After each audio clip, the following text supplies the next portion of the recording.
श्री परमात्मने नमः। श्रीमन्महागणाधिपतये नमः।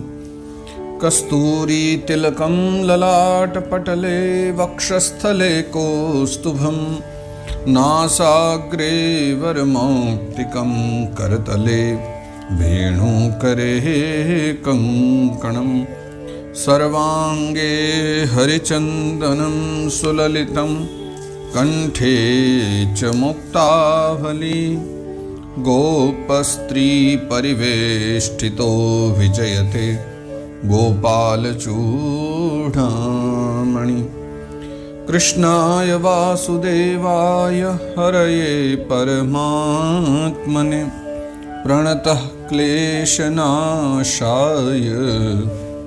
श्रीगोविन्दाय नमो नमः। जय सिया राम, जय श्री कृष्ण। समस्त भागवत प्रेमी जनों को मेरा बारंबार वंदन प्रणाम। आप सभी को भी बहुत सारी मंगल कामनाएं इस विषय में कि हम द्वितीय स्कंद में प्रवेश तो पा ही चुके थे। आज हमारा द्वितीय स्कंद का 10वां अध्याय है। 10वां अध्याय की आज हम चर्चा आरंभ करेंगे और ये अंतिम विश्राम अध्याय है। ये अंतिम अध्याय है द्वितीय स्कंद का और 51 श्लोकों में इसमें भी बहुत विविध अद्भुत चर्चा है, जिसके आरंभ में ही भागवत जी के 10 विध लक्षणों की चर्चा है। भागवत के 10 लक्षण कहे गए: सर्ग, विसर्ग, स्थान, पोषण, ऊति, मनवंतर, ईशानुकथा, निरोध, मुक्ति और आश्रय। तो आज हम उन 10 लक्षणों की चर्चा करेंगे और शेष जो चर्चा है उनके साथ यह जो अंतिम अध्याय है द्वितीय स्कंद का, दूसरे स्कंद का 10वां अध्याय, उसकी चर्चा करेंगे। आओ बड़े भाव श्रद्धा के साथ प्रवेश करें भागवत यात्रा में और दर्शन करते हैं इस पावन 10वें अध्याय का। श्री परमात्मने नमः। श्रीमन्महागणाधिपतये नमः। श्रीमद्भागवत महापुराणम् अथ द्वितीय स्कंध 10मोऽध्यायः। श्रीशुक उवाच अत्र सर्गो विसर्गश्च स्थानं पोषणमूतयः मन्वन्तरेशानुकथा निरोधो मुक्तिराश्रयः।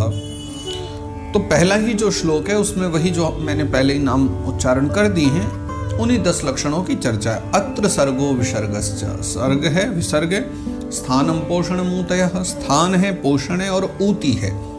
मनवंतरेशानुकथा, मनवंतर और ईशानुकथा, निरोधो मुक्तिराश्रयः, निरोध, मुक्ति और आश्रय। यह भागवत जी के जो हैं 10 लक्षण कहे गए, अर्थात 10 विषयों का वर्णन जो है इसमें किया गया है। संपूर्ण भागवत जी की चर्चा कर रहे हैं हम।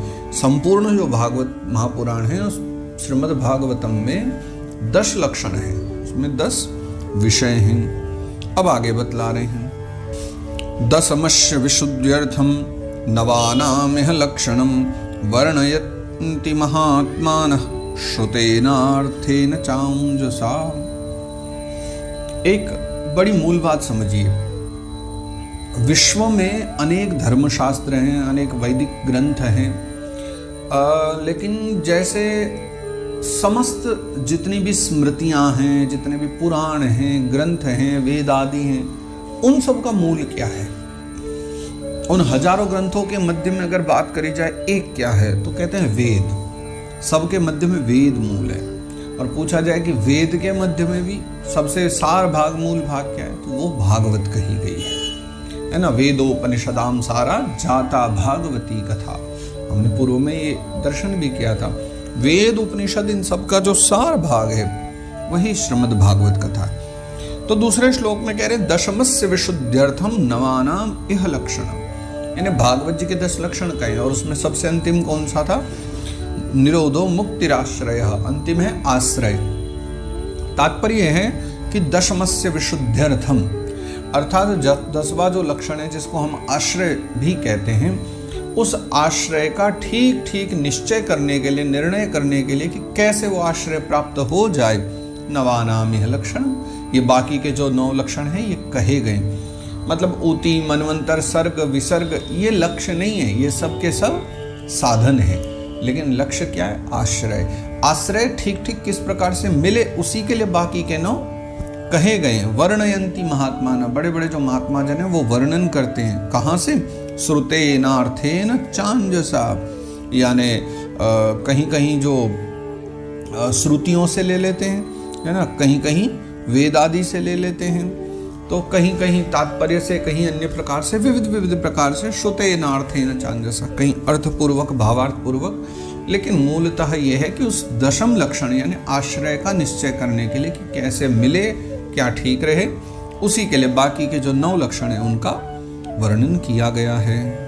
भूतमात्रेन्द्रिय धियाम जन्म सर्ग उदाहृतः ब्रह्मणो गुण वैषम्याद विसर्ग पौरुष स्मृतः। अब इन दशों का एक विशुद्ध विवेचन कर रहे हैं विस्तार से कि वस्तुतः किसको क्या कहा गया है। तो भूत मात्रेन्द्रिय ध्यान, यानी इस भूत माने पंच महाभूत, जो पंच महाभूत कहे गए हैं ना, पृथ्वी जल वायु आकाश अग्नि, ये सब। और मात्रेंद्रिय यानी फिर जितनी भी इंद्रियां हैं, पंच तन्मात्राएं आदि हैं, है ना, शब्दादि पंच तन्मात्राएं हैं, इंद्रियां हैं। और धियाम यानी बुद्धि है, अहंकार है और महत्त्व है। ये होता कब है?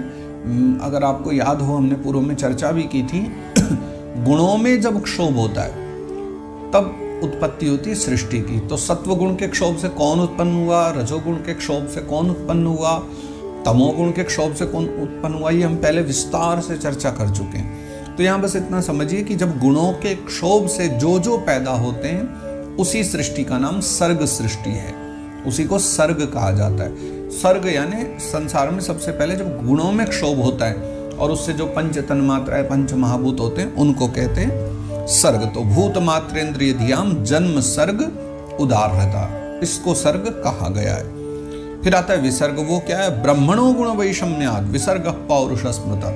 और फिर ये सब होने के बाद ब्रह्मा जी प्रकट हो जाते हैं। सर्ग सृष्टि जो है उसमें ब्रह्मा जी आ जाते हैं, और ब्रह्मा जी प्रकट होकर के फिर ब्रह्मा जी के द्वारा जो चराचर सृष्टि का निर्माण होता है, उस सृष्टि का नाम क्या है? विसर्ग। विसर्गः पौरुष स्मृतः। फिर उस सृष्टि को जो ब्रह्मा जी के द्वारा बनाई जाती है चराचर, उसको विसर्ग कहते हैं। स्थितिर्वैकुंठ विजयः पौषणं तदनुग्रहः मन्वन्तराणि तद्धर्म ऊतयः कर्म वासना। अच्छा, स्थितिर्वैकुंठ विजयः, तीसरा कौन सा था? स्थान। सर्ग विसर्ग स्थान भागवत जी का तीसरा लक्षण है। तो देखो, प्रतिपद जो नाश की ओर सृष्टि बढ़ रही है, सदा सदा नाश की ओर हम सब लोग बढ़ रहे हैं ना, तो उसको एक मर्यादा में स्थिर रखते हैं। कौन? भगवान नारायण। तो एक मर्यादा में स्थित रखने के कारण भगवान की यहाँ पर श्रेष्ठता सिद्ध होती है। इसलिए उन्हीं वैकुंठवासी जो भगवान हैं, जो नारायण हैं, है ना, उनका एक नाम होता है फिर स्थान। तो भागवत का तीसरा जो लक्षण है स्थान, वो भगवान के प्रतिष्ठा के कारण है, जो मर्यादा का स्थित करते हैं मर्यादा को। तो कहते हैं पौषणम तद अनुग्रह, है ना। फिर जो भगवान के द्वारा बनाई हुई जो सृष्टि है, उसमें भगवान के द्वारा सुरक्षित जो भक्त हैं, उन भक्तों पर भगवान की जो कृपा है, उसी का नाम पोषण है। पोषणम तद अनुग्रह, यानी भगवान का जो अनुग्रह है उसी का नाम पोषण है। इसलिए अगला जो लक्षण है वो पोषण कहा गया है। मनवंतराणि सद्धर्म, फिर प्रत्येक मनवंतर में एक मनु होते हैं। वो मनु जब पूजा करते हैं, उसी पूजा को जो समय काल कहा गया है वही मनवंतर कहा गया है। और ऊतयः कर्म वासना, फिर व्यक्तियों के जो ऐसे कर्म है जो उनको बांध देते हैं, ऐसे बंधने वाले कर्मों को ऊती कहा गया है।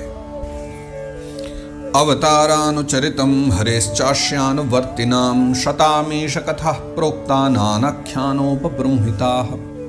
अवतारानुचरितम, भगवान के जो विविध अवतार होते हैं ना, उनकी कथा। और हरेश्चास्यानुवर्तिनाम, और देखो भगवान की जो विविध कथाएं हैं और भक्तों के द्वारा जो गाई हुई कथाएं, शताम ईश कथा प्रोक्ता नानाख्यानोपबृंहिता, नाना प्रकार के जो आख्यान हैं, जो कथाएं हैं विविध प्रकार की, है ना, जो प्रेमी भक्त विविध गाया करते हैं, वो सब जो है सताम यानी अच्छे, सताम यानी अच्छे लोग कहिए या महापुरुष कहिए, महापुरुष जन उसको कहते हैं ईश कथा, या जिसे हम ईशानु कथा भी कहते हैं।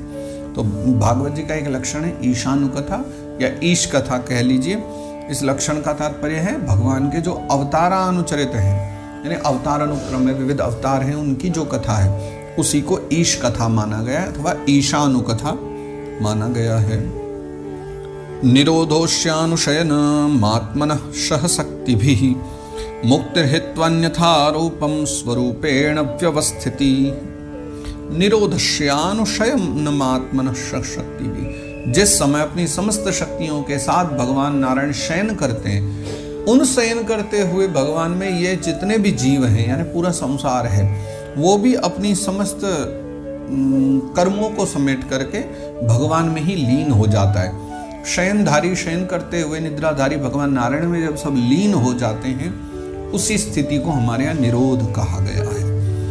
और मुक्तिर हित्वान यथा रूपम स्वरूपेण व्यवस्थिति। देखो, हित्वान यथा रूपम, ये यथारूप क्या माना है यहाँ पर, यानी एक तो मैंपन, अहमपने का अभिमान, कर्तृत्वपन का, भोक्तृत्व का अभिमान, यानी मैं करता हूँ, मैं करने वाला हूँ, मैं खाता हूँ, मैं पीता हूँ, इस प्रकार के जितने भी भाव है ना, तो इन सब का जो है यानी अनात्म भाव जिन्हें कहा गया, इन सब का परित्याग करके, इन सब को छोड़ करके और अपने वास्तविक स्वरूप में, वास्तविक स्वरूप क्या है, परमात्मा, उसी स्वरूप में यानी परमात्मा को प्राप्त हो जाना, मुक्ति ही, उसी को मुक्ति कहा गया है। यानी ये 9वां लक्षण है भागवत जी का, मुक्ति। वो मुक्ति है आत्म साक्षात्कार हो जाए या आत्मा में एकाकार हो जाए, यानी भगवान से मिल जाए। और अब बता रहे हैं फिर अगले वाला, आभासश्च निरोधश्च यतश्चाध्यवशीयते स आश्रयः परम ब्रह्म परमात्मेति शब्दते। अंतिम वाला बता रहे हैं कि देखो, आभासश्च निरोधश्च यतश्चाध्यवशीयते, ये जो चराचर जगत है ना, इसकी उत्पत्ति, स्थिति, संहार, प्रलय जिस तत्व के द्वारा प्रकाशित होते हैं, यानी आभासश्च, जिसके द्वारा आभास होता है, यानी किस चीज का प्रकट होने का और लीन होने का, जिसमें प्रकट होते हैं सब और जिससे प्रकट होते हैं और जिसमें लीन हो जाते हैं, है ना। यतश्चाध्यवशीयते, जिसके द्वारा ये सब चल रहा है। स आश्रयः परम ब्रह्म परमात्मेति शब्दते। स आश्रय कौन, परम ब्रह्म, यानी वही जो परम ब्रह्म है वही आश्रय है। हमें परमात्मा की आश्रय में नहीं जाना है, हमें परमात्मा में जाना है, वही आश्रय है। परमात्मा की कोई आश्रय नहीं है, अपितु परमात्मा स्वयं एक शरण है, परमात्मा स्वयं एक आश्रय है हमें जिनको प्रवेश पाना है जिनमें। क्योंकि परमात्मेति शब्दते, क्योंकि वेद आदि जो है ना उसी को परमात्मा कहते हैं, है ना, वही भगवान है, वही परमात्मा है। योध्यात्मिकोऽयं पुरुषः सोऽशावेवाधिदैविकः यस्तत्रो भयविच्छेदः पुरुषो ह्याधिभौतिकः। हाँ देखिए, यो अध्यात्मिकोऽयं पुरुषः सोऽशावेवाधिदैविकः। हम लोग सब ना एक जंजाल में फंसे हुए हैं। कैसे जंजाल में, कर्ता आदि के अभिमान में, है ना। अब देखिए, हमारे जो नेत्र हैं, अगर आप स्पष्ट रूप से समझे, नेत्र हैं, नेत्रों में हम कहते हैं देखने की शक्ति है, तो हमें इस बात का भी अहंकार है कि हम देख पा रहे हैं, बोलने का अहंकार है कि हमारे पास अच्छी वाणी है। लेकिन वस्तुतः देखा जाए तो ये तो मात्र नेत्र गौलक ही हैं, इनके भीतर रोशनी करने वाला वो कोई अन्य है, ये सब प्रकाशित किसी और के द्वारा हो रहे। तो ये जो नेत्र आदि जो इंद्रियों का अभिमानी दृष्टा जीव है, यानी हम सभी जीव हैं जो इन इंद्रियों के कारण अभिमानी बने जा रहे हैं। लेकिन देखा जाए तो वही इंद्रियों के सबके अधिष्ठात्री देवता हैं। जैसे सूर्य हैं, वो नेत्रों में प्रकाश फैला रहे हैं जिसके द्वारा हम देख पा रहे हैं। तो देखा जाए तो हमारे पास अगर नेत्र हैं तो उसमें बैठे हुए उनके अधिष्ठात्री देवता भी हैं, लेकिन इन बातों को हम समझ नहीं पा रहे। लेकिन यहाँ उस परमात्मा की चर्चा की जा रही, परमात्मेति शब्दते परम ब्रह्म। कौन से परमात्मा, जो नेत्र गोलक को और उसके अधिष्ठात्री देवता को अलग अलग करने की सामर्थ्य रखते हैं। इसलिए नेत्र के गोले भले ही भीतर हों शरीर में, लेकिन उससे अगर अधिष्ठात्री देवता चले जाएं तो व्यक्ति अंधा हो जाता है, तो वो देख नहीं पाता, फिर उसे डॉक्टर के पास ले जाते हैं, फिर वहाँ देवता बिठाना पड़ता है और वो भी सफल हो जाए, ये बिल्कुल आवश्यक नहीं है। सत्य है ना, ऐसी बातें हैं। फिर आगे कह रहे हैं, एकमेक तरा भावे यदानोपलभामहे तृतयं तत्र यो वेद स आत्मा स्वाश्रयाश्रयः। तो एक वो अधिष्ठात्री देवता हो गए, एक हम हो गए जीव, और एक इन सब का जो अधिष्ठान है, सबका ही अधिष्ठाता है यानी भगवान नारायण। ये जो तीन हैं, जो इन तीनों को ही ठीक से समझ ले, जान ले, तब मन के सारे भीतर के अहंकार चले जाते हैं और तब आश्रय प्राप्त हो जाता है। लेकिन जो अहंकार में रह जाए और इन तीनों को न समझ पाए कि हाँ ये तीनों के मिलने के बाद ही हम देख पा रहे हैं, तीनों मिले तब हम चल पा रहे हैं। क्योंकि मान लो कि अगर ये तीसरा ही ना हो, भगवान नारायण ही ना हो, अधिष्ठान ही ना हो, तो ये दोनों भी बेकार है। ना अधिष्ठात्री देवता कुछ कर पाएगा और ना हम ही कुछ कर पाएंगे। तो हमारे भीतर इंद्रियों के देवता, हमारी इंद्रियां और फिर इन दोनों को चलाने वाला भगवान नारायण, यह जो है जो अधिष्ठान है उन्हीं का नाम आश्रय है। उन आश्रय तत्व के द्वारा ही संसार चलता है। तो वही मूल तत्व है, यानी परमात्मा जो अधिष्ठान है, उससे इतर कोई भी कुछ नहीं है। पुरुषोंडम विनिर्भिद्य यदासौ सविनिर्गतः आत्मनो यन्मन विच्छन्न पोश्राक्षिच्छुचिः। पुरुषोंडम विनिर्भिद्य, फिर वह जो पुरुष है जिसकी पहले हम लोगों ने चर्चा भी करी है, जिन पुरुष भगवान की हम चर्चा करते चले आ रहे, अंडम विनिर्भिद्य, उसने अंडा फोड़ा और उससे बाहर निकला। कौन सा अंडा? ये जहाँ जहाँ अंड शब्द का प्रयोग मिले आपको भागवत जी में, उसका मतलब ब्रह्मांड समझिए। तो ब्रह्मांड को फोड़ करके, यानी बाल रूप में भी भगवान प्रकट हुए ना, जहाँ वर्णन भी कितने स्थानों पर आया है। करारविंदेन पदारविंदम मुखारविंदे विनिवेशयन्तम वटस्य पत्रस्य पटे शयानम बालम मुकुंदम मनसा स्मरामि। तो वो जो पुरुष प्रकट हुआ है ब्रह्मांड को फाड़ करके, यदासौ सविनिर्गता, जब बाहर निकले वो परमात्मा, तो क्या हुआ? आत्मनो यन्मन विच्छन्न पोश्राक्षिः शुचिः शुचिः। तब बाहर आती सबसे पहले समस्या ये आई कि मैं रहूं कहाँ, मेरे लायक स्थान कहाँ है। तब उन्होंने क्या किया? सबसे पहले अपो, यानी अपो कहते हैं जल को, भगवान ने सबसे पहले जल की उत्पत्ति करी, जल की सृष्टि करी। क्योंकि रहना भी तो था, तो बहुत पवित्र उन्होंने जल बनाया। तास्ववात्सीत् स्वसृष्टासु सहस्र परिवत्सरान् तेन नारायणो नाम यदापः पुरुषोद्भवा। तास्ववात्सीत् स्वसृष्टासु, तब भगवान ने उसको बनाया और जो है उसमें सहस्र परिवत्सरान, उसी जल में भगवान 1000 वर्ष तक पड़े रहे। अब हुआ क्या? यदापः पुरुषोद्भवा, भगवान नारायण के द्वारा, पुरुष के द्वारा, देखो भगवान नारायण जो हैं वही नर माने गए, उन्हीं के द्वारा जल उत्पन्न हुआ, इसलिए उस जल का नाम हुआ नार। क्योंकि नर के बालक हो गए ना, वो भी नर के द्वारा प्रकट हैं, तो नार कहे जाएंगे। और फिर भगवान नारायण ने उसमें शयन किया है, उस जल को ही अपना घर बनाया। घर को कहते हैं आयन, घर को नहीं, एक्चुअली कोई भी रहने का जो स्थान हो, जहाँ हम रुक जाएं, ठिकाना हो, उसको आयन कह देते हैं। तो जल में शयन करने के कारण, नार में शयन करने के कारण भगवान का नाम पड़ा नारायण। तब उन परम पुरुष को नारायण कहा जाने लगा। द्रव्यम कर्म च कालश्च स्वभावो जीव एव च यदनुग्रहतः सन्ति न सन्ति यदुपेक्षया। देखो, द्रव्य, कर्म, काल, स्वभाव, जीव, ये जीव आदि की जितनी भी सत्ता है, यानी जितने भी नाम है ना, द्रव्यम कर्म च कालश्च, द्रव्य, कर्म, काल और स्वभाव जीव एव च, स्वभाव, जीव, इन सब की जो सत्ता है वो भगवान नारायण उन्हीं परम पुरुष के कारण हैं, जो जल में पड़े रहे 1000 वर्ष तक। और यद अनुग्रहतः सन्ति न सन्ति यदुपेक्षया, लेकिन ये सब होता जब ही है जब उनका अनुग्रह हो। अगर उनकी उपेक्षा कर दी जाए तो वस्तुतः उनकी उपेक्षा के बाद मानव की अथवा इन सभी की, द्रव्य, कर्म, काल, स्वभाव, इनकी किसी की भी कोई सत्ता नहीं रह जाती। इन सब की सत्ता का जो भी है वो सब भगवान की कृपा के द्वारा ही है, बाकी तो उनका वैसे कोई अस्तित्व नहीं माना गया है। एको नानात्वमन्विच्छन् योगतल्पात् समुत्थितः वीर्यं हिरण्मयं देवो मायया व्यसृजद्रधा। तो एको नानात्वमन्विच्छन्, एक थे भगवान नारायण, तो अकेले ही तो थे, जल में 1000 वर्ष तक पड़े रहे। लेकिन नानात्वम अन्विच्छन्, तब उनके मन में हुआ कि मैं एक से अनेक हो जाऊं। ऐसा कहते हैं ना, एको हम बहुश्याम। भगवान ने एक से अनेक होने की इच्छा करी कि एको नानात्वमन्विच्छन् और योग तल्पात् समुत्थितः। तब भगवान ने जो है फिर अपने आप को एक से अनेक होने की जब इच्छा करी, तो उन्होंने योग निद्रा से, योग तल्पात् समुत्थितः, योग तल्पात् यानी भगवान योग माया में सो रहे थे ना, तो भगवान ने अपने आप को निद्रा से जगाया, समुत्थितः खड़े हुए, और वीर्यम हिरण्मयम देवो, स्वर्णमय भगवान का जो वीर्य है यानी बल है यानी तेज है जिसे हम कहते हैं, उसको देवो माया विसृजत्रधा, भगवान ने अपनी माया के द्वारा उसको 3 भागों में बांट दिया। भगवान का जो तेज है वो 3 भागों में बटा। क्या हुआ फिर उस तेज का? अगले श्लोक में कहते हैं अधिदैव मथाध्यात्म अधिभूतमिति प्रभु यथैकम पौरुषम वीर्यम त्रिधा भिद्यत तच्छृणु।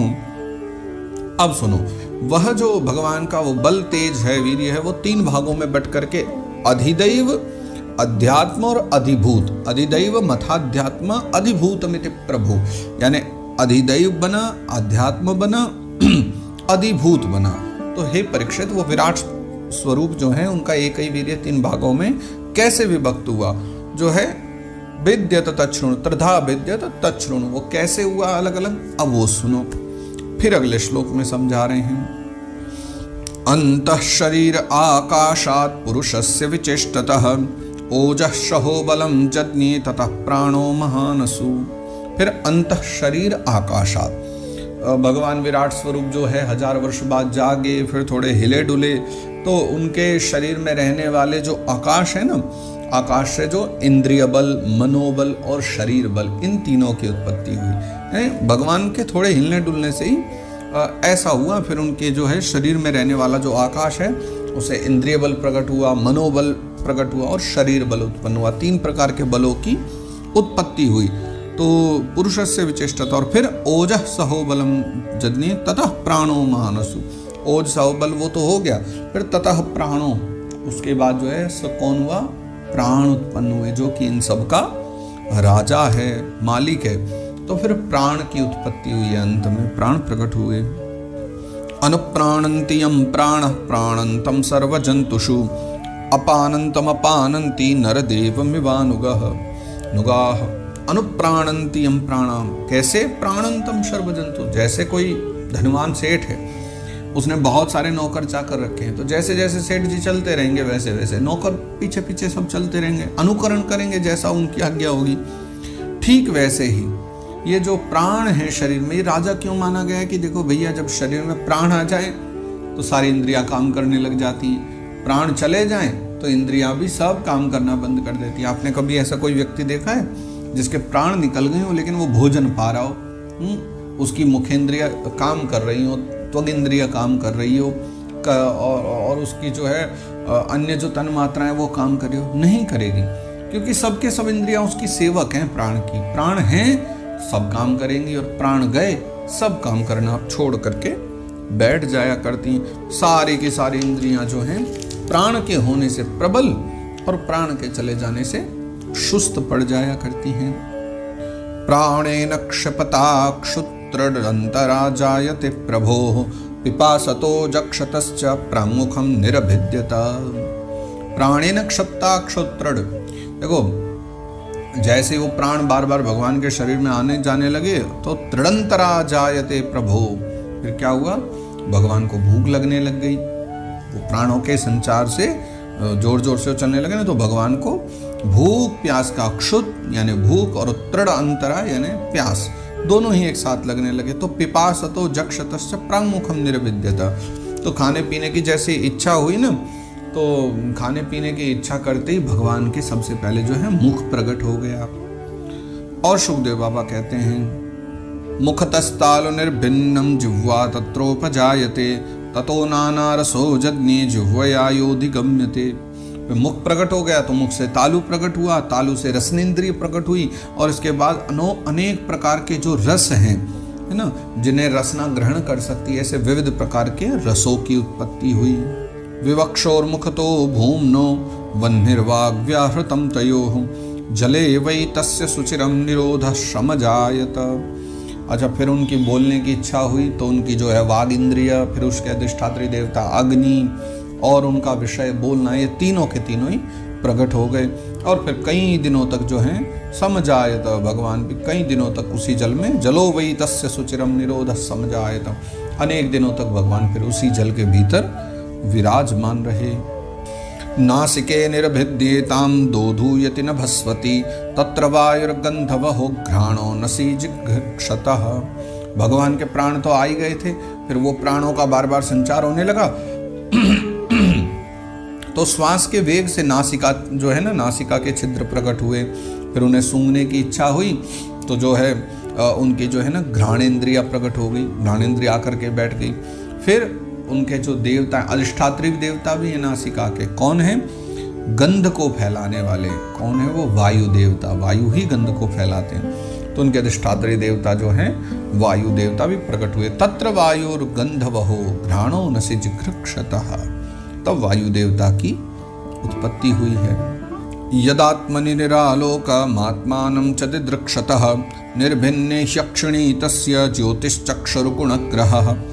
फिर जो है भगवान को देखने की इच्छा हुई। यदा आत्मनि निरालोकम आत्मानं च दिदृक्षतः, भगवान को देखने की इच्छा हुई। प्रकाश तो था नहीं भगवान के शरीर में, लेकिन देखने की इच्छा हुई। दूसरी वस्तुओं को, स्वयं को देखने की इच्छा हुई तो नेत्र प्रकट हुए, नेत्रों के छिद्र प्रकट हुए। फिर उसके जो अधिष्ठात्री देवता हैं नेत्रों के, कौन है? सूर्य। फिर सूर्य की उत्पत्ति हुई और तब जो है नेत्रेंद्रिय ठीक ठीक प्रकट होकर काम करने लगी और तब जाकर के रूप का ग्रहण होने लगा। तब भगवान किसी रूप का दर्शन करने लगे। बोध्यमानस्य ऋषिभिरात्मनस्तज्जिघृक्षतः कर्णौ च निर्भिद्येतां दिशा स्तोत्रम गुणग्रहः। बोध्यमानस्य ऋषिभिर, फिर भगवान की सुनने की इच्छा हुई। कब? जब जो है स्वयं वेद भगवान की स्तुति करने लगे। तो वेद ये साक्षात ऋषि के रूप में वेद ही खड़े होकर के, क्योंकि अन्य तो कोई है नहीं, वेद ही भगवान की स्तुति करते हैं। यानी इच्छा होती है भगवान की मैं वेद सुनूं, तो उसी समय जो है भगवान के कान प्रकट होते हैं। फिर उसके अधिष्ठात्री देवता जिनसे कानों में शक्ति आती है, वो कौन है? वो दिशाएं हैं। सब दिशाओं की उत्पत्ति हुई। श्रोत्रेंद्रिय प्रकट हो गए, उससे जो है भगवान को सुनाई भी पड़ने लगा। यानी ये संकल्प से हो रहा है सब, भगवान चाहते हैं और सृष्टि होती है। इसलिए सब कहा करते हैं ना कथाओं में भी कि ये जो कुछ हो रहा है भगवान की इच्छा से हो रहा है, बिना इच्छा से कुछ भी नहीं हो रहा है। जो जो भगवान चाहते चले जा रहे हैं वो सब स्वेच्छा से प्रकृति में होते चले जा रहे हैं, उनकी इच्छा में सब कुछ हो जाता है। वस्तुनो मृदु काठिन्य लघु गुरुवोष्ण शीतताम जिघृक्षतस्त्वं निर्भिन्ना तस्यां रोम महीरुहा तत्र चांतर बहिर्वातस्त्वचा लब्ध गुणोव्रतः। वस्तुनो मृदु काठिन्य, वस्तुओं की कोमलता, कठिनता, लघु छोटा, गुरु यानी बड़ा, उष्ण यानी गर्म, शीतल यानी ठंडा। तो ये सब कुछ जो वस्तुओं की यानी कठिनता, हल्कापन, भारीपन है ना, बड़ा छोटा, गर्म ठंडा, ये सब जब जानने की इच्छा हुई भगवान को तो जिघृक्षतस्त्वं निर्भिन्ना, तो भगवान के उसी समय त्वचा प्रकट हो गई। वो भी कैसी? तस्याम रोम महीरुहा, उसी त्वचा में जो है रोम भी प्रकट हो गए। और तत्र चांतर बहिर्वातस त्वचा लब्ध गुणोव्रतः, पृथ्वी में से जैसे वृक्ष प्रकट हो जाते हैं ना, ठीक वैसे ही भगवान के चर्म में रोएं पैदा हो गए और उसके भीतर बाहर रहने वाला जो वायु है वो भी साथ ही प्रकट हो गया। स्पर्श ग्रहण करने वाली त्वगिंद्रिय प्रकट हो गई और भगवान के शरीर में चारों ओर लिपट गई। उससे भगवान को स्पर्श का भी अनुभव होने लग गया। हस्तौरुहतुस्तस्य नाना कर्म चिकीर्षया वयोस्तु बलमिन्द्रस्य आदानमभयाश्रयम्। नाना कर्म चिकीर्षया, चिकीर्षया भी चिकीर्षा बोलते हैं इच्छा कोई, नाना कर्म चिकीर्षया, बहुत सारे कर्म करने की भगवान की इच्छा हुई तो जो है फिर उनके दोनों हाथ प्रकट हो गए।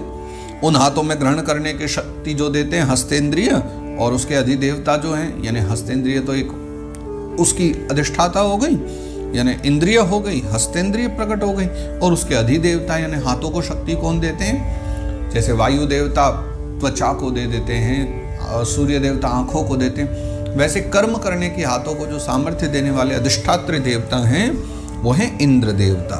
तो इंद्र देवता उसी समय प्रकट हुए और फिर दोनों हाथों के आश्रय से होने वाला यानी दोनों के आश्रय से होने वाला यानी इंद्र के देवता से, इंद्र देवता से भी और इंद्रियों से भी। तो इंद्र और इंद्रिय इन दोनों से मिलके जो कर्म होता है ना, ग्रहण रूप कर्म भी प्रकट हो गया। यानी फिर उन दोनों के आश्रय से कर्म ही तो प्रकट होता है, तो ग्रहण रूप जो है वो कर्म प्रकट हो गया उसी क्षण। गतिम जिगीषतः पादौ रुरुहाते भिकामिकाम पद्भ्याम यज्ञ स्वयं हव्यम कर्मभिः क्रियते नृभिः। गतिम जिगीषतः, फिर जाने की, चलने की इच्छा हुई भगवान की, तो पादव भगवान के चरण प्रकट हो गए, है ना, रुरुहाते विकाम, और चरणों के साथ ही फिर चरणेन्द्रिय, इंद्रिय प्रकट हो गई और उसके अधिष्ठाता। अब चरणों के अधिष्ठाता कौन है? स्वयं यज्ञ पुरुष भगवान नारायण, विष्णु जी ने कहते हैं, भगवान विष्णु ही उसके अधिष्ठाता देवता है, वो स्वयं प्रकट हो गए। और तब पदभ्याम यज्ञ स्वयं हव्यम कर्म विक्रियते निभि, और फिर क्या होता है कि ये जो चलना रूप कर्म है ना, ये होने लग गया भगवान विष्णु के प्रकट होने से। और पदभ्याम यज्ञ स्वयं हव्यम कर्म भी, हवन आदि के जितने भी कर्म हैं वो व्यक्ति अपने पाँव से चल करके ही करता है। लकड़ी लाना, समिधा तैयार करना, तो उसके लिए आना जाना पड़ता है, वो सब चरण ही करते हैं। इसी चरण इंद्रिय के द्वारा यज्ञ सामग्री एकत्रित होती है। तो भगवान के चरण भी प्रकट हो गए। निर्भिद्यत शिष्णो वै प्रजानंदा अमृतार्थिनः उपस्थ आशीत कामानां प्रियम तदुभयाश्रयम। अच्छा, फिर संतान, रति, स्वर्ग भोग आदि की कामना, ये सब भी हुई। तो इन भोगों की कामना होने पर विराट पुरुष के जो है उपस्थ की उत्पत्ति होती है, उसके साथ उपस्थेंद्रिय भी प्रकट हो जाते हैं। फिर उसके अधिष्ठात्री देवता जो हम पहले भी चर्चा कर चुके हैं, प्रजापति, वो, और फिर उपस्थेंद्रिय और प्रजापति यानी अधिष्ठात्री देवता। तो इंद्रिय और उसके इंद्रिय के देवता, इंद्रिय देवता, इन दोनों के आश्रम में रहने वाले यानी काम सुख जो है उसका आविर्भाव होता है। उत्सृक्षोर्धातुमलं निरभिद्यत वै गुदम ततः पायुस्ततो मित्र उत्सर्ग उभयाश्रयः। फिर भगवान की जैसे जब मल त्याग की इच्छा होती है तो है फिर पायु द्वार प्रकट होते हैं, गुदा द्वार प्रकट होते हैं, और उसमें पायु इंद्रिय और मित्र देवता, यानी उसकी जो इंद्रिय हैं वो पायु इंद्रिय कहलाती है और उसके जो अधिष्ठात्री देवता हैं वो मित्र देवता। शरीर के जितनी भी अंग हैं हमारे, उसकी एक इंद्रिया हैं और एक इंद्रिय देवता होते हैं। कोई भी हो, है ना, जैसे हमारी जीभ है तो उसके भी एक इंद्रिय हो गई, रसनेन्द्रिय जिसे कहते हैं, और फिर उसके एक देवता हो गए। नासिका हो गई तो उसकी भी एक इंद्रिय हो गई, है ना, घ्राणेन्द्रिय जिसे कहते हैं, और उसके देवता हो गए, जैसे पवन देव। आँखें हैं, है ना, फिर आँखों से हम देख पा रहे हैं, तो ये एक हमारी इंद्रिय भी है, यानी जो नेत्र गोलक है वो देह है, वो तो अलग है, लेकिन उसके भीतर उसको शक्ति देने वाली एक इंद्रिय भी है ना, और जिससे हम देख पा रहे हैं। और देखने के साथ ही फिर उसको शक्ति देने वाले उसके अधिष्ठात्री देवता हैं, जैसे सूर्य है ना, इस प्रकार नेत्रेंद्रिय और सूर्य। तो फिर इसके जो है पायु इंद्रिय और साथ में उसके जो अधिष्ठात्री देवता है वो मित्र देवता है ना, मित्र देव जिन्हें कहा जाता है। इन दोनों के द्वारा ही फिर मल त्याग आदि की जो क्रिया है वो सभी संपन्न होती हैं। आसिसृप्शोः पुरः पूर्या नाभिद्वारम पानतः तत्रापानस्ततो मृत्युः पृथक्त्वमुभयाश्रयम्। फिर देखो, अपान मार्ग के द्वारा, है ना, एक शरीर से दूसरे शरीर में जाने की जो इच्छा है वो इच्छा होने पर नाभि द्वार प्रकट हुआ है। अब आप ये विचार करेंगे, एक शरीर से दूसरे शरीर, सामान्यतया नहीं, लेकिन बालक का जन्म कैसे होता है? वो नाभि द्वार के द्वारा ही होता है, नाभि के द्वारा ही उसका पोषण आदि भी होता है, बालक का जन्म होता है, वो उन्नति पाता है। तो अपान मार्ग के द्वारा एक शरीर से दूसरे शरीर में जाने की जो इच्छा हुई है, तब ही नाभि द्वार भगवान का प्रकट हुआ है, और उससे ही फिर अपान, और उसकी जो इंद्रिय है वो हो गई अपान, और उसके जो देवता हैं वो है मृत्यु देवता। तो मृत्यु देवता प्रकट हुए, और इन दोनों से ही जो है प्राण और अपान, इन दोनों का विछो होता है, यानी कि मृत्यु होती है। तो प्राण और अपान जब तक साथ रहेंगे तब तक जीवन पनपता है, और ये दोनों अलग हो जाते हैं, जब प्राण निकल जाते हैं, अपान अलग हो जाते हैं, तब होती है मृत्यु प्राप्त हो जाती है।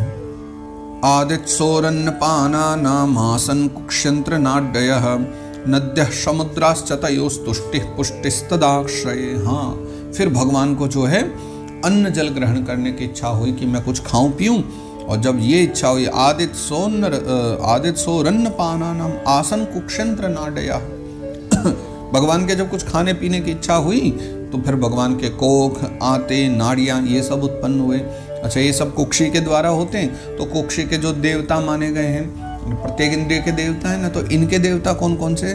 जो कुक्षी के देवता समुद्र, नाड़ियों के देवता नदियाँ, तुष्टि, पुष्टि, ये जो फिर उसके जो आश्रित विषय हो गए, यानी कुक्षी के जो देवता दोनों हो गए समुद्र और नदियाँ, और उनका जो फिर फल जो है वो क्या है? जो आश्रित विषय वो तुष्टि और पुष्टि है, यानी संतुष्टि पेट भर जाए। जब रोटी खाते हैं तो क्या होता है, भूख बंद हो जाती है, और भूख बंद हो गई पुष्टि हो जाती है ना। ठीक उसी प्रकार से तयोस तुष्टि पुष्टि तदाश्रय, उन दोनों के जो आश्रय स्थान है तुष्टि पुष्टि, ये दोनों जो हैं विषय भी प्रकट हुए उसी समय। निदिध्यासोरात्ममायां हृदयं निरभिद्यत ततो मनस्ततश्चंद्रः संकल्पः काम एव च। फिर उन्होंने माया पर विचार करना चाहा। जैसे विचार करने का मन में आया तो विचार किससे होता है, हृदय से, हृदय की उत्पत्ति हुई। फिर उससे जो है मन रूप इंद्रिय प्रकट हुआ, यानी हृदय की जो इंद्रिय क्या है, वो मन है। कई बार लोग कहते हैं ना, मेरा तो दिल ये कह रहा है पर मन में ये आ रही, वस्तुतः वो एक ही चीज है। लेकिन हृदय एक शरीर का भाग है, और उसको शक्ति देने वाली इंद्रिय, उस इंद्रिय का नाम मन है ना। तो मन रूप इंद्रिय, और फिर मन के देवता कौन है तो सब जानते ही हैं। पूजा पाठ में सर्वत्र मन के देवता की पूजा बहुत होती है, वो है मन के देवता चंद्रमा। तो सूर्य चंद्र है ना, तो सूर्य तो आंखों के हैं, मन के देवता चंद्रमा माने गए। और फिर उसके पश्चात में विषय, कामना, संकल्प ये प्रकट हुए। ये सब के सब कर्म किनके, हृदय के। यानी हृदय, उसके साथ मिला मन, हृदय हो गया एक शरीर का भाग, मन हो गई इंद्रिय, अधिष्ठाता देवता हो गए चंद्रमा, और फिर उनका जो आश्रित फल हो गया, यानी उनसे प्रकट होने वाले आश्रित फल हो गए, वो गए विषय, कामना, संकल्प। यानी मन और हृदय, चंद्रमा, ये तीनों मिल जाते हैं तब ये कार्य करते हैं। तब क्या होता है, मन से संकल्प प्रकट होते हैं, है ना, विचार प्रकट होते हैं, और कामनाएं होती हैं, विविध प्रकार के विषय होते हैं, ये सब भी इनसे प्रकट होते हैं। त्वक्चर्म मांस रुधिर मेदो मज्जास्थि धातवः भूम्यप्तेजो मया सप्त प्राणो व्योमाम्बुवायुभिः। भगवान के शरीर में उत्पन्न होने वाले कुछ वस्तुओं के विषय में चर्चा की है कि भगवान के हैं सप्त प्राणों, भूम्यप तेजो मया सप्त, 7 धातुएं भगवान के शरीर में प्रकट हुई हैं। किनके द्वारा, पृथ्वी, जल और तेज, इनके मिश्रण से 7 धातुएं प्रकट हुई।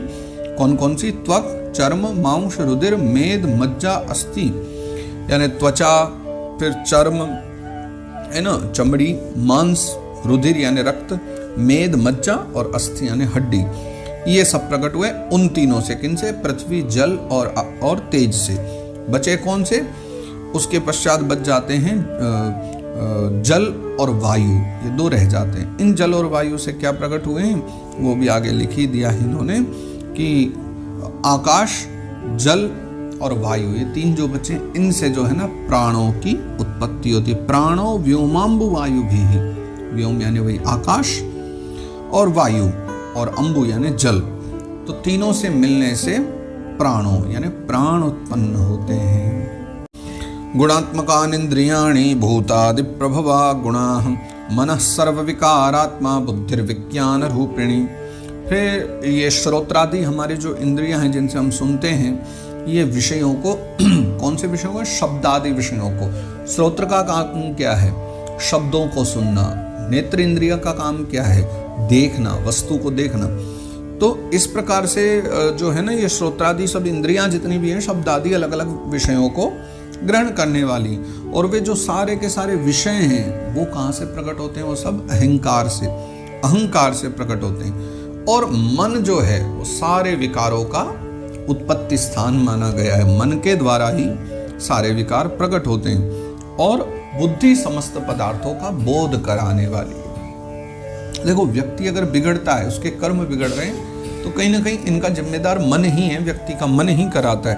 बुद्धि को इसलिए दोष नहीं दे सकते कि बुद्धि मात्र बोध कराती है। बुद्धि यानी बोध कराए, यानी क्या सही है क्या गलत है ये बता तो बुद्धि देती है, लेकिन अब करना है कि नहीं ये मन डिसाइड करता है। व्यक्ति का मन ही निर्धारित करता है कि ये कर्म करें या न करें।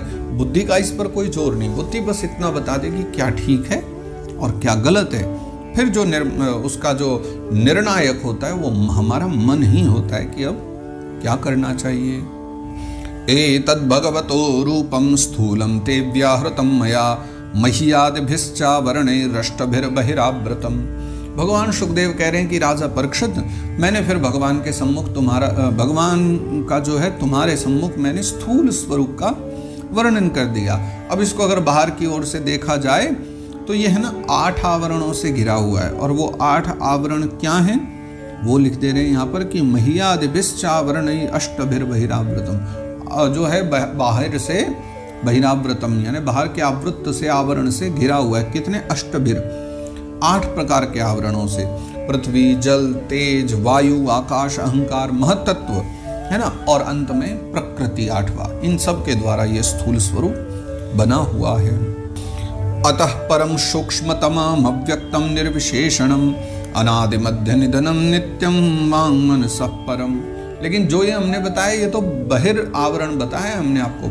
अगर इसी को आप इससे परे अगर भगवान के सूक्ष्म स्वरूप का दर्शन करो तो इससे परे भगवान का बहुत अत्यंत छोटा जो सूक्ष्म स्वरूप है वो अव्यक्त है। अव्यक्त मतलब सब जगह है, ये मत ढूंढो छोटा है तो कहाँ मिलेगा, वो सर्वत्र है, इसलिए तो अव्यक्त कहा गया है ना। सब में ये देखा जाए तो और कहीं भी नहीं है, वो इनमें किसी से मिला हुआ भी नहीं, वो सबसे अलग भी है और सब में मिला हुआ भी।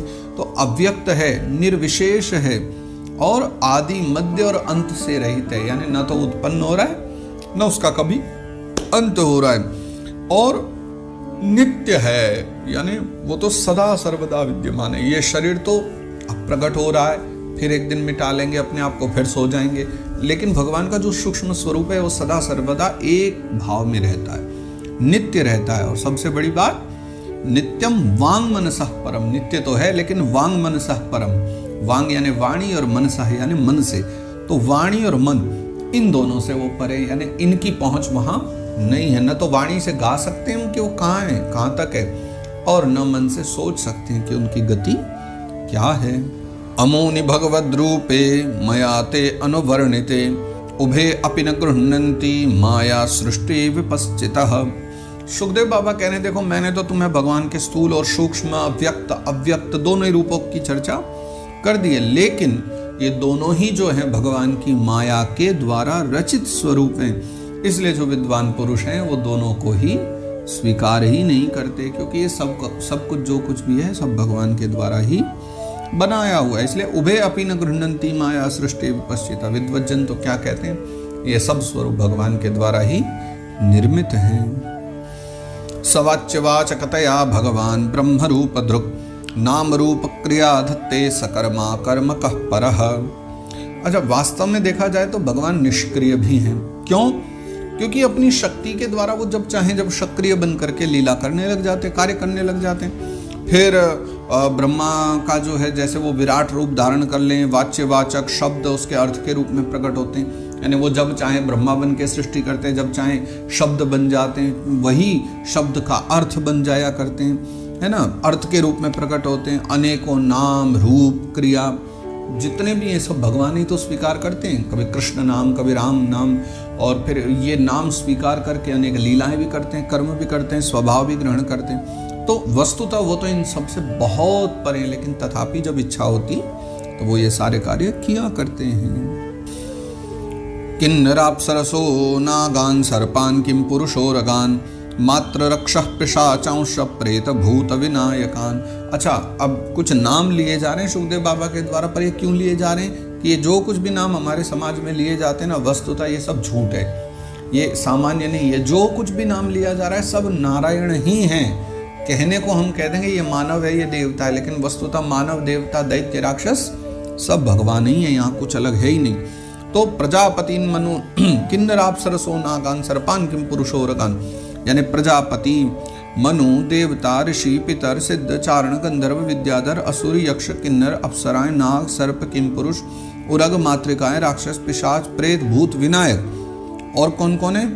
कूष्मांडोन्माद वेतालान यातुधानान ग्रहान अपि खगान मृगान पशुन वृक्षान गिरेन्द्र पशरिसृपान। कूष्मांड, उन्माद, वेताल, यातुधान, ग्रह, पक्षी, मृग, पशु, वृक्ष, पर्वत, सरीसृप यानी रेंगने वाले सभी जितने भी संसार में नाम और रूप हैं, ये सब के सब जो हैं भगवान के ही स्वरूप हैं, ये सब के सब भगवान ही हैं। इसलिए इनमें भेद करना ही नहीं चाहिए। द्विविधाश्च चतुर्विधा येन्ये जलस्थल नभौकशः कुशला कुशला मिश्राः कर्मणां गतयस्त्विमाः। देखो संसार में चर और अचर के भेद से 2 प्रकार के जीव हैं। जरायुज, अंडज, श्वेदज और उद्भिज के नाम से 4 प्रकार के जीव हैं, है ना। और फिर जलचर, थलचर और गगनचर जिनको कहते हैं, और आकाशचारी लिखते हैं भागवत जी में। तो जलस्थल नभौकशः, जल यानी जल में, स्थल यानी स्थलचारी, थलचारी, और नभौकशः यानी नभचारी, गगनचारी, आकाशचारी, जितने भी प्राणी। कुशला कुशला मिश्राः, यानी वो सब के सब जितने भी शुभ हों, है ना, अशुभ हों। तो मिश्रित जो हैं कर्मों के तदनुरूप फल हैं। मिश्रित कर्म यानी किसी ने कोई अच्छा भी काम किया है, बुरा भी किया है, तो उसका मिश्र एक फल तैयार हुआ, सांप बन गया। फिर कोई अन्य मिश्रित फल तैयार हुए, बकरी बन गया, अन्य फल हुए, हाथी बन गया, अन्य फल हुए, सर्प बन गया, अन्य फल हुए, शेर बन गया, कुछ अन्य फल मिश्रित हुए, तो मानव बन गया, है ना। क्योंकि एक अलग अलग प्रकार के कर्म ही अलग अलग प्रकार की योनियों में व्यक्ति को विदा कर देते। हो सकता है कोई कर्म व्यक्ति को मान लीजिए शेर बना सकता हो, लेकिन कोई व्यक्ति का ऐसा भी कर्म हो कि वो उसको गधा बना सकता हो। हो सकता है कि फिर उसके कर्म कुछ ऐसे मिश्र हो जाएं कि बढ़िया कर्मों से वो शेर भी ना बन पाए और गलत कर्मों से गधा भी ना बन पाए, बीच का वो घोड़ा बन करके रह जाए, उसको घोड़े की योनि मिल जाए। आनंद की बात है, विनोद की बात है, पर ये समझना कभी किसी के बस की बात नहीं। अभी तक ऐसी कोई निर्धारित पक्की पुस्तक नहीं है जिसमें पूरा पूरा ठीक ठीक लिखा गया हो कि वस्तुतः कैसे कैसे डिसाइड किया जाता है किसको बनना क्या है। क्योंकि हमने जीवन में कई तो काम ऐसे भी किए हैं कि हमें देवता बन जाना चाहिए, और कई ऐसे ऐसे पाप भी किए हैं कि हमें नरकों में पड़े रहना चाहिए, हमें बहुत छोटा कोई कीड़ा पशु बन जाना चाहिए। तो गलत भी बहुत कर रहे हैं, अच्छे भी बहुत कर रहे हैं, लेकिन वस्तुतः अगला जन्म हमारा होगा क्या, हम बनेंगे क्या, ये डिसाइड होता है मिश्रित फल के द्वारा। ये शब्द शायद आपने ज़्यादा न सुना हो, लेकिन भागवत में इसकी चर्चा की जा रही है कि मिश्रित फल के द्वारा योनि मिलती है। एक कर्म आपने अच्छा कर लिया, जैसे शिव महापुराण हम पढ़ते हैं ना, उसमें बहुत सारी बातें आई। तो मुझसे एक बार कथा में किसी ने पूछा कि ये तो हम कर्म इतने सालों से कर रहे हैं, हमें तो पता नहीं था इनका इतना फल है, इतने हम मुक्त हो जाएंगे। मैंने कहा देखो ऐसा नहीं है। मान लो अगर तुमने कुछ ऐसे कर्म किए कि तुम्हें तो देवता ही बन जाना चाहिए, तुमने पाप भी तो ऐसे किए होंगे कि तुम्हें नाली का कीड़ा बन जाना चाहिए। तो ये सारे कर्म एक दिन जुड़ेंगे, सत्यलोक के तराजू में तुलेंगे, और फिर तुम्हें उस मिश्रित कर्म का एक मिश्रित फल मिलेगा, जिसकी चर्चा आज हम यहाँ कर रहे हैं कि कुशला कुशला मिश्राः कर्मणाम गतयस्तिमाम। सब के सब शुभ अशुभ और मिश्रित कर्मों के तद अनुरूप फल हैं। कौन से फल? यही सारे के सारे जो योनियां हैं। सत्वम रजस्तम इति तिस्रः सुरनरनारकाः तत्राप्येकैकशो राजन् भिद्यन्ते गतयस्त्रधा यदैकैकतरोऽन्याभ्यां स्वभाव उपहन्यते। समझने की बात है कि सत्वम रजस्तम इति तिस्रः सुरनरनारकाः। सत्व रज तम 3 ही प्रकार के जो हैं ये जो है गुण होते हैं। और सुर नृ नारका, इनसे 3 गतियां मिलती। क्या? सुर यानी देवता, नृ यानी मनुष्य, और नारका यानी नारकीय जो पशु हैं, राक्षस आदि। ऐसा तो सतोगुण की प्रधानता से देवता बन जाते हैं, रजोगुण की प्रधानता से मनुष्य बन जाते हैं, और तमोगुण की प्रधानता से नारकीय योनियां मिल जाती हैं। लेकिन ये ध्यान रखो, तत्राप्येकैकशो राजन् विद्यन्ते गतयस्त्रधा। कई बार इन गुणों में भी क्या होता है, जब एक गुण दूसरे गुण से अभिभूत हो जाता है, यानी एक व्यक्ति है उसके अंदर सत्वगुण भी है, उसके अंदर रजोगुण भी हो गए अभिभूत, किसी में रजोगुण भी है, तमोगुण भी हो गए अभिभूत। तो क्या होता है, यदैकैकतरोऽन्याभ्यां स्वभाव उपहन्यते। और जब ऐसा हो जाता है ना, तो प्रत्येक के 3-3 गुण बन जाया करते हैं। तो यानी इन गुणों में भी जब एक गुण दूसरे 2 गुणों से अभिभूत होता है ना, तो प्रत्येक गति के 3 भेद हो जाते हैं। स्पष्ट करके समझाऊं कैसे? देखो, सतोगुण में अगर कोई मिलता है, तो सतोगुण वाला कोई व्यक्ति है तो उसको एक गति मिल रही है, लेकिन फिर उसी सतोगुण के 3 भाग कैसे बनेंगे, जो ये कह रहे हैं सुखदेव बाबा, वो ऐसे बनेंगे। मान लीजिए कि सतोगुण अगर रजोगुण से मिल गया, गति बदल जाएगी। सतोगुण अगर तमोगुण से अभिभूत हो गया तो एक गति मिल जाएगी। लेकिन सतोगुण रजोगुण और तमोगुण दोनों से ही अभिभूत हो गया तो एक गति और मिल जाएगी। तो इस तरह से उसके अपने मूल गति से अलावा भी 3 गतियां और हैं। ऐसे रजोगुण का आप कैलकुलेशन कर लीजिए थोड़ा ठीक से कि रजोगुण का अपना तो प्रभाव है ही, लेकिन सतोगुण से मिलेगा तो एक अलग गति, तमोगुण से अभिभूत हुआ तो अलग गति, और फिर वो दोनों के साथ एक साथ अभिभूत हो गया तो अलग गति। सेम एज अ पहले हमने जो चर्चा की, ऐसे ही तमोगुण का भी, तमोगुण भी अपना तो उसका फल है ही, नार की गति देता है, लेकिन मान लो रजोगुण से मिल गया तो गति थोड़ी बदल जाएगी, नीचे आ जाएगी नरक से। वो सतोगुण से मिल गया तो और नीचे आ जाएगी। सतोगुण तमोगुण से, सतोगुण और रजोगुण दोनों से अगर तमोगुण मिल गया तो थोड़ा सा उससे ऊपर, यानी थोड़ा सा नरक की तरफ फिर बढ़ जाएंगे। तो इस प्रकार की गतियां जो हैं देने वाला है। तो इसलिए तो किसी ने लिखा था ना, गहना कर्मणो गति, कर्म की गति बड़ी विचित्र है। क्यों विचित्र है? भागवत पढ़ लिया करो, तब समझ में आएगी कि कर्म की गति इतनी गहन क्यों कही गई। कोई समझ ही नहीं पढ़ सकता इसको, इसकी कोई गति समझ आती नहीं है। ये अद्भुत कथा है भागवत जी, और भागवत जी की बात ही नहीं है, मतलब भागवत जी में जो लिखा है मैं उसकी बात कर रहा हूँ। सृष्टि कैसे चलती है, किसको कब क्या कैसे देना है, इसका डिसाइड करना हम लोगों के लिए बहुत बहुत पजल भरा है। ये सामान्य व्यक्ति नहीं समझ सकता, ये तो नारायण की ही बनाई हुई व्यवस्थाएं हैं। स एवेदम जगद्धाता भगवान धर्म रूप दृक् पुष्णाति स्थापयन विश्वम तिर्यंग नरसुरात्मभिः। तो वो भगवान जो है ना, वो जगत के जो है धारण पोषण के लिए धर्ममय विष्णु रूप स्वीकार करके, भगवान का जो स्वरूप है, फिर देवता, मनुष्य, पशु और पक्षी आदि रूप में भगवान अवतार भी लेते हैं समय समय पर, और पूरे विश्व का पालन पोषण करते हैं। ततः कालाग्निरुद्रात्मा यत् सृष्टमिदमात्मनः सन्नियच्छति कालेन घनानि विवानलः। फिर प्रलय काल आता है, वही भगवान रुद्र बन जाते हैं, रुद्र बन करके कालाग्नि स्वरूप से, रुद्र के स्वरूप से सब का सब अपने आप में लीन कर लेते हैं, समेट लेते हैं। कैसे? घनानि कमिवानलः, घन कहते हैं बादलों को, और मिवानिलः, देखो जैसे वायु है ना, वो क्या करती हैं, मेघमालाएं होती हैं, जैसे उनको अपने में समेट लेती है, ठीक वैसे ही भगवान भी अपने आप में ही सब कुछ समेट लिया करते हैं। इत्थं भावेन कथितो भगवान भगवत्तमः नित्थं भावेन हि परम द्रष्टुमर्हन्ति सूरयः। अब महात्माओं ने परम ईश्वरीय अचिंत्य ईश्वरीय भगवान का जो वर्णन है इसी प्रकार से किया है, लेकिन सुखदेव बाबा क्या कह रहे हैं कि तत्वज्ञानी पुरुषों को केवल सृष्टि के पालन करना, उत्पत्ति करना, संहार करने वाले के रूप में ही भगवान का दर्शन नहीं करना चाहिए, वो तो इससे भी परे हैं। यानी कि ये कुछ ऐसी सृष्टि की चर्चा है कि आप इसमें जितना घुसते चले जाओ, जानते चले जाओ, ज्ञान प्राप्त करते चले जाओ, लेकिन अंततः फिर कहना पड़ेगा नेति नेति नेति। वेद कहा करते हैं ना, नेति नेति कही वेद निरूपा।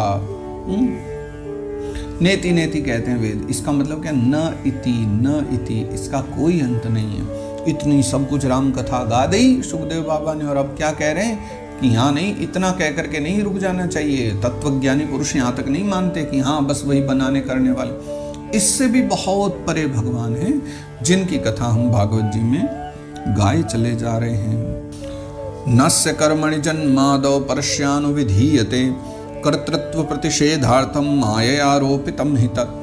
देखो सृष्टि की रचना आदि जो कर्म है उनका निरूपण करके जो पूर्ण परमात्मा है, कर्म या कर्तापन का संबंध नहीं जोड़ा गया भगवान का उनसे, है ना। वो तो माया से आरोपित होने के कारण कर्तृत्व का निषेध करने के लिए ही कहा गया है। तो यानी बात को समझ रहे हैं कि सृष्टि की जो रचना आदि जो कर्म है, इससे भगवान के कर्ता या कर्तापन का संबंध नहीं जोड़ा जा रहा है। ये तो उनका निश्चित है, वो तो कर रहे हैं, लेकिन इतना कह करके उनको कर्ता कह देना, कर्म उनके द्वारा कर्म हो रहा है ये कह देना, ये पर्याप्त नहीं है। भगवान की स्थिति इससे भी बहुत ऊपर है, भगवान इन सब से बहुत परे कहे गए हैं। अयम तो ब्रह्मणः कल्पः सविकल्प उदाहृतः विधि साधारणो यत्र सर्गः प्रकृत वैकृताः। तो महाराज परीक्षित ने पूछा था कि अवान्तर कल्प के विषय में बतलाइए, महाकल्प के विषय में बतलाइए। तो सुखदेव बाबा कह रहे हैं कि यह मैंने जो है ना अभी गाया है, ये ब्रह्मा जी के महाकल्प का अवान्तर कल्पों के साथ वर्णन कर दिया है, और सब कल्पों में सृष्टि का क्रम एक सा ही है, यानी सृष्टि होती एक ही जैसी है, लेकिन फर्क है, थोड़ा सा अंतर है। तो केवल इतना ही है कि महाकल्प जब आरंभ होता है तो महाकल्प के प्रारंभ में प्रकृति से जो है वो क्रमशः लाइन बाय लाइन महत्त्वादि की उत्पत्ति होती है, जो हम पूरे अभी द्वितीय स्कंद में देखे हैं, वो महत्त्वादि की उत्पत्ति होती, और कल्पों के प्रारंभ में जो प्राकृत सृष्टि है ना, वो तो ज्यों की त्यों बनी रहती है ना। चराचर प्राणियों की जो वैकृत सृष्टि है वो नवीन रूप से होती है। मतलब समझे क्या, मैं समझा देता हूं थोड़ा सा, कि महाकल्प जब प्रकट होता है और एक महाकल्प के भीतर बहुत सारे अवांतर कल्प होते हैं, यानी अवांतर का मतलब होता है भीतर के कल्प, छोटे छोटे कल्प। तो ये कुछ ऐसा होता है जैसे कि एक महाकल्प का समय बहुत बड़ा है, उसके भीतर छोटे छोटे कल्प बहुत सारे हैं। तो महाकल्प की जब उत्पत्ति होती है ना, तो उस महाकल्प में देखो जैसे नारायण प्रकट हुए, ब्रह्मा जी को प्रकट किया, फिर उन्होंने बहुत प्रकार की सृष्टि करी, तो महत्तत्व, पंचतन मात्राएं, पंच महाभूति, ये सब प्रकट हुए। लेकिन उसके भीतर के जो अवांतर कल्प है उनमें ये बार बार नहीं होता, ये सिर्फ महाकल्प में हो रहा है। प्रत्येक अवांतर कल्प में तो जो वैकृत सृष्टि है, यानी प्राणी, मनुष्य, पक्षी, पशु, इनकी सृष्टि बार बार प्रत्येक कल्प में फिर शुभारंभ हो जाती है। लेकिन जो महाकल्प है एक बार उसमें प्राकृतिक सृष्टि होती है, और प्राकृत सृष्टि बस महाकल्प में ही होती है। और जो वैकृत सृष्टि है, पशु पक्षी आदि, पेड़ पौधे आदि, इनकी सृष्टि प्रत्येक अवांतर कल्प में भी बराबर होती रहती है। यही सुखदेव बाबा समझाना चाह रहे हैं। परिमाणम च कालस्य कल्पलक्षण विग्रहम यथा पुरस्ताद्व्याख्यास्ये पद्मम कल्पमथो शृणु। तो परीक्षित अब श्रवण करो, देखो काल का परिणाम, कल्प और उसके अंतर्गत जितने मनवंतर आते हैं, यानी काल का क्या परिणाम है, समय कैसे काम करता है ना, कितने कितने कौन कौन से कल्प हैं, उनके अंतर्गत मनवंतर कैसे आते हैं। क्योंकि हमारा जो है कि मैं संक्षिप्त में बताते चलूँ, हमारा जो युग होता है 4,32,000 वर्ष का कलयुग है, इससे दुगना हमारा द्वापर युग है, इससे 3 गुना कलयुग से वो त्रेता है, और इससे 4 गुना सतयुग है। और इस प्रकार एक चतुर्युगी बनती है, और ऐसी 71 जब चतुर्युगी बीतती है तब एक कल्प का निर्माण होता है। क्षमा करें, 71 चतुर्युगी बीतती है तब एक मनवंतर का निर्माण होता है, और ऐसे ऐसे 14 मनवंतर बीतते हैं तब जो है एक कल्प का निर्माण होता है। परीक्षित जी को लेकिन ये सुनने को अभी नहीं मिला। सुखदेव बाबा ने कह दिया कि परिमाणम च कालस्य कल्प लक्षण विग्रहम यथा पुरस्ताद व्याख्या से, कि अभी चलते रहो, सुनते रहो, आगे समय आएगा तो मैं तुम्हें ये सब भी सुनाऊंगा। ये कहाँ सुनाया है, ये सुनाया है 5वें स्कंद में जाकर के, और कुछ बातें सुनाई हैं 6ठे स्कंद में भी, है ना। तो और कुछ बातें 4th स्कंद में भी, तो आगे समय समय पर जहाँ जरूरत पड़ी वो बताते गए। तो सुखदेव बाबा ने कहा कि ये सब तो मैं आगे चल के जब मनवंतरों का वर्णन करेंगे, आगे कल्प आदि का, काल का परिणाम, कल्प, उन सब का हम वर्णन करेंगे। अब जो है तुम पद्म कल्प का वर्णन सुनो। महाकल्प तो सुन लिया, अवांतर कल्प भी सुन लिया, अब पद्म कल्प जो है उसका वर्णन तुम श्रवण करो। शौनक उवाच यदाहनो भवान् सूत क्षत्ता भागवतोत्तमः चचार तीर्थानि भवस्त्यक्त्वा बंधुन् सुद्यश्चजान। उधर तो ये कथा चल रही है, लेकिन वहां नैमिषारण्य में भी तो ऋषि बैठे सुन रहे हैं। वहां शौनक मुनि अपने सब ऋषि शिष्यों के साथ, अपने मित्र ऋषियों के साथ बैठ करके कथा सुन रहे।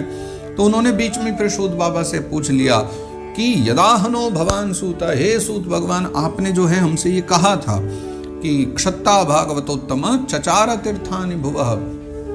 पूर्व काल में जो विदुर जी हैं, भक्त विदुर जी ने अपने समस्त संबंधी जो कुटुंबी जन हैं उनको छोड़ दिया था, और छोड़ करके पृथ्वी के विभिन्न जो तीर्थ हैं भारतवर्ष के, उन तीर्थों में भ्रमण किया था। कुत्र कौशारवेस्तस्य संवादोध्यात्म संश्रुतः यद्वास भगवांस्तस्मै पृष्ठस्तत्वं वाचः। उसी यात्रा में मैत्रेय मुनि के पास जो है विदुर जी का जाना हुआ, फिर अध्यात्म के संबंध में बातचीत हुई, और उसी बातचीत में जो है हमें ये जानना है कि उनकी जो बातचीत मैत्रेय ऋषि के साथ हुई वो कहाँ हुई, कृपा करके हमें बतलाइए। और फिर मैत्रेय जी ने उनके प्रश्न करने पर जो है उन्हें किस तत्व का उपदेश दिया। एक तत्व तो भगवान का आपने हमें बतला दिया, लेकिन वहां मैत्रेय और विदुर जी के बीच में जो चर्चा हुई उसमें कौन से तत्व की चर्चा हुई है, कृपा करके आप जो है हमें भी वो बतलाइए। ब्रूहिणस्तदिदं सौम्य विदुरस्य विचेष्टितं बंधुत्याग निमित्तं च तथैवागतवान् पुनः। तो हे सूत बाबा, आपका जो स्वभाव है ना बहुत सौम्य है, तदिदं सौम्य, तो विदुरस्य विचेष्टितं, इसलिए जो है आप जो है विदुर जी का वो चरित्र हमें सुनाइए, वो बड़ा पवित्र चरित्र है। तो बंधु त्याग निमित्तम च, बंधु त्याग का निमित्त क्या था? उन्होंने अपने बंधु बांधवों को, स्वजनों को छोड़ा क्यों? और तथैवागतवान पुनः, फिर उनके पास वापस भी चले आए थे। वो क्यों लौट आए वापस? तो गए क्यों थे? तो जो लौट ही आए, और लौट आए तो फिर गए क्यों थे, है ना? तो क्या कारण था? कृपा करके हमें उनकी कथा बतलाइए, क्योंकि हमने सुना है कि विदुर जी बहुत परम भगवत भक्त थे, भगवान के प्रिय थे। तो कृपा करके हमें बतलाइए। सूत उवाच, सूत बाबा कह रहे, राज्ञा परीक्षिता पृष्टो यद वोचन महामुनिः तद्वोभिधास्य शृणुत राज्ञः प्रश्नानुसारतः। तो सूत बाबा कह रहे हैं कि राज्ञा परीक्षिता पृष्टो, ये प्रश्न तो राजा परीक्षित ने भी किया था भगवान सुखदेव से। और क्या प्रश्न किया था? यही कि विदुर जी के बारे में पूछा था कि वो कहाँ गए, क्यों गए, कैसे भेंट हुई, क्या उन्होंने जीवन में किया, क्यों छोड़ के गए, क्यों वापस आए।